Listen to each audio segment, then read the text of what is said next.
these things. The Holy Spirit has sent me to tell you these things. That it is the time to know the God that you're serving. The time to know the honor of God is now. It is not things that just you can do however you like. It is not just a soccer ball that you can just throw. It is a secret that is hidden. And it needs the eyes of people who cannot see. Whenever you want to be a part of God, you have to accept and to also make and to also accept to be despised, and you also need to be despised as well, but also having the honor of God. But God is saying that those things will happen until the time He's going to give Himself honor. Together in today, this evening, I have a secret that says that this year will not end.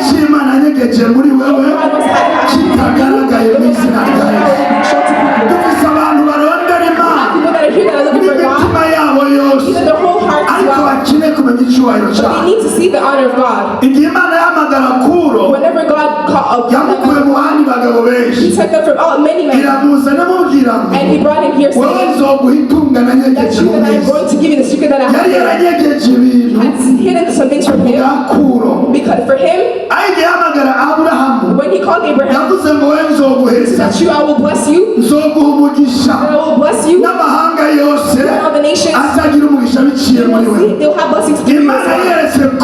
When God showed Himself to him, showing through the when God showed it to Abraham, it passed through his blessing. So that everyone, so that they can feel these things are the same thing. So that they can think as God. I think of God in His honor. But when He called Abraham, when He showed Himself in this blessing, so when the time He called Abraham, He stood right there in the blessing, and He stood in that day, and He showed Himself to him. It meant that the word God cast in Moses, it is as big as fire, so that He can do it. He needs strength, and it's bazogera muri Egiputa aturira abanyamareba aturira ingufu zose z'abarozi asenya ibicaniro byose byabosha abisirayeli abaha ijambo ry'ubuzima naryo rimeze nk'umuriro bimeze nk'inyundo bimeze nk'inkota biririmba ngo rirabaga bigatandukanya igufa n'umusokoro ngo ririnjira bikaba iby'umwana w'umuntu biyumvira kandi akagarura God is going to judge. nakuzobura umuremyi nakugwaniriza ku isuka imana izohagurukira rwayo nakuzobura umworozi bakagwanya ubworozi bwawe imana izohagurukira rwayo nabura umudandaza bakagwanya bizinesi yawe imana izohagurukira rwayo nabura umukozi w'imana bakagwanya aho gukora nawe wazobarinda bangana igihumbi imana izohagurukira rwayo igihe kirageze imana ishitse ibyo yavuze byose ku bantu yaravuze ko izoguhezagira nta maso bihagarara imbere yaravuze ngo nzoguha umugisha izobikora bose babiraba. In 2025, it is a time for us to take a step forward, to go from a place that you were before, and to go to another place. All the men of men that are here, please hear the word that goes. That God is going to not be, the God is to bring people in order. But if God created you as a woman, and you want to make yourself a man, you have to know what you are. Accept yourself as who you are, and then go about your day how God created you. When God remembered the women, you also start from when you were humble. Please, all the women that are here, please put your hands. It's because the voices are just like how they are. If God created you as a man, please stand as a man even if it will be hard.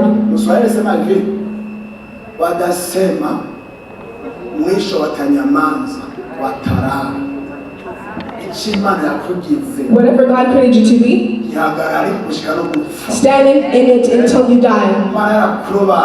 If God has brought you from somewhere, you have to go there and get what you need. And be like Daniel, even when the things are hard, he kept saying that here God is here. Even in the fire, he stood in it, and he said that I'm here, and also God is here with me because of me. And everything that you accept, that is what God is going to help you with. If you accept that God is helping you, he's also going to do it.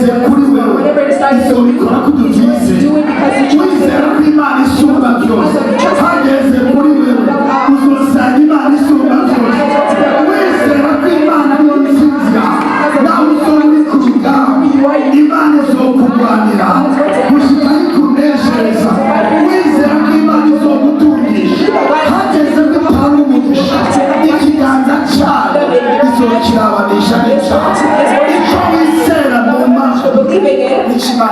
That is what God is going to do for you.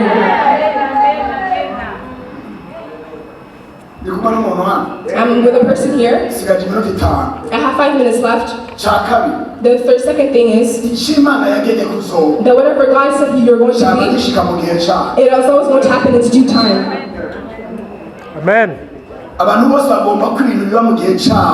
wants things to happen in their time, but in your time it can't happen. But in its time, in that time, it's not true because God is to stand up. He's going to bring that is going to happen. Amen, amen. People, he's not going to come and fight for you anyhow. All those fights that you're having with witches and warlocks that does not end, God is going to pull things together in its due time and also bring it in its due time. But it's not possible. The day has to first arrive so that it can happen.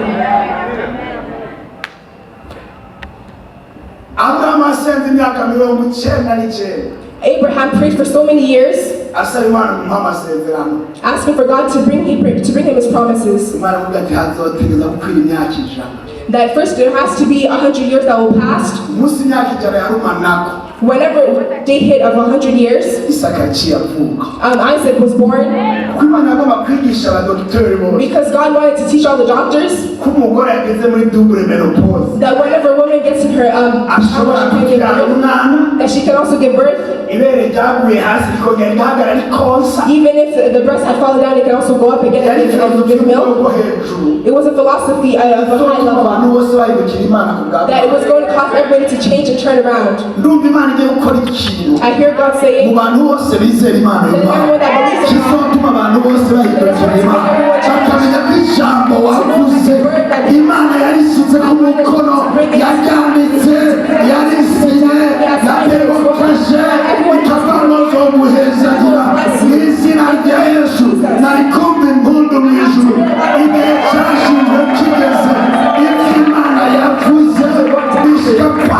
it is going to happen the same way God said it was going to happen.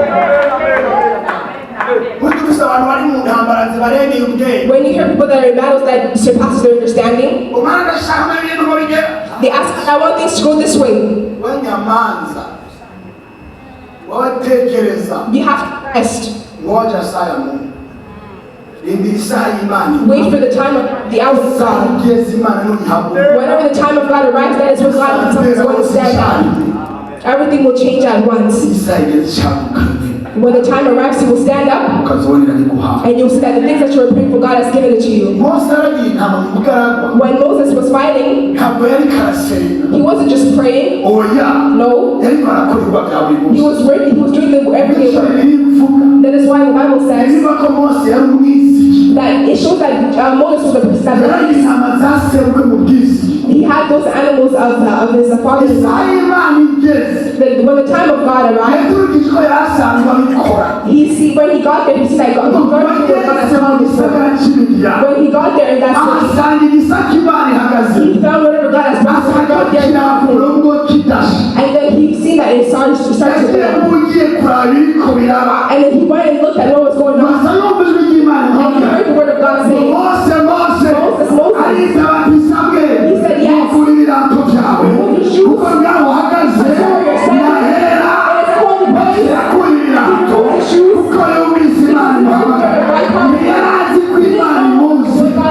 do.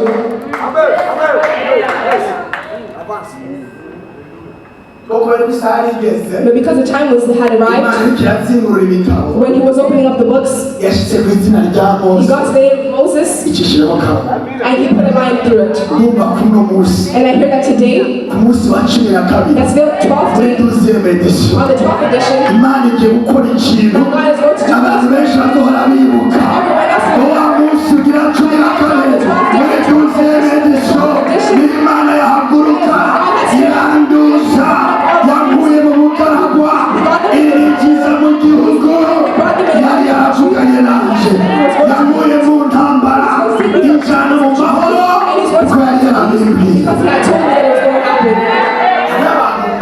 There's people here that this night they're going to see God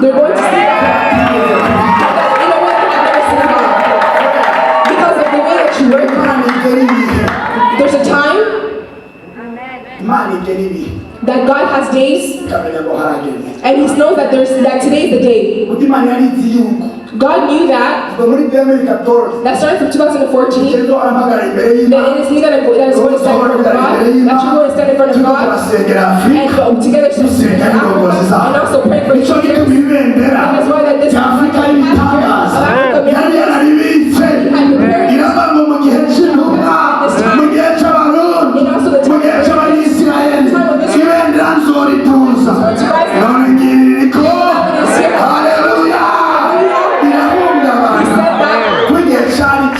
because when the time arrived, he said that we should put up this flag.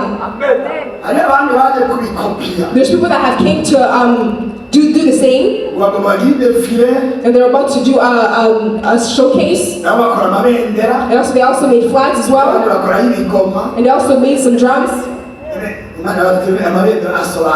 And then God asked, what do flags mean? And they just did it once and they stopped. Whatever God has given one person, no one can copy the same thing. Tell your friend that whatever God has given you, no one will copy it. It will not work. Whatever they like you or not, whatever they fight you leave them alone. So whatever God has given you, He has given it to you. Whatever He has given it to you, He has given it to you. Whatever He has given it to you, He has signed it.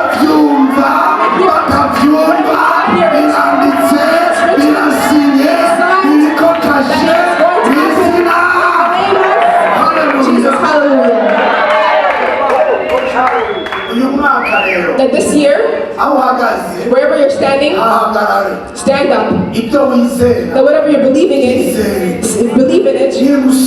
That if you pray, pray. Amen.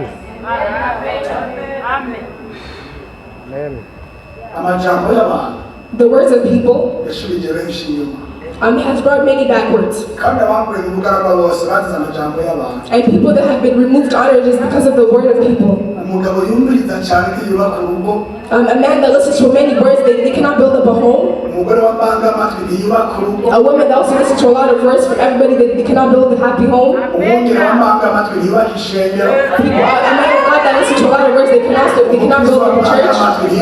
Even a Christian that hears a lot of words, they cannot build up a church. And whoever builds up a church, it is the one that only hears and listens to what God is telling them. Whoever listens to a country.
There's things that he has said about you. There's things that he has said in the church. There's things that he has said in the country. There's things that he has said in the family. There's things that he has said in Africa. There's things that he has said in the different nations. That today,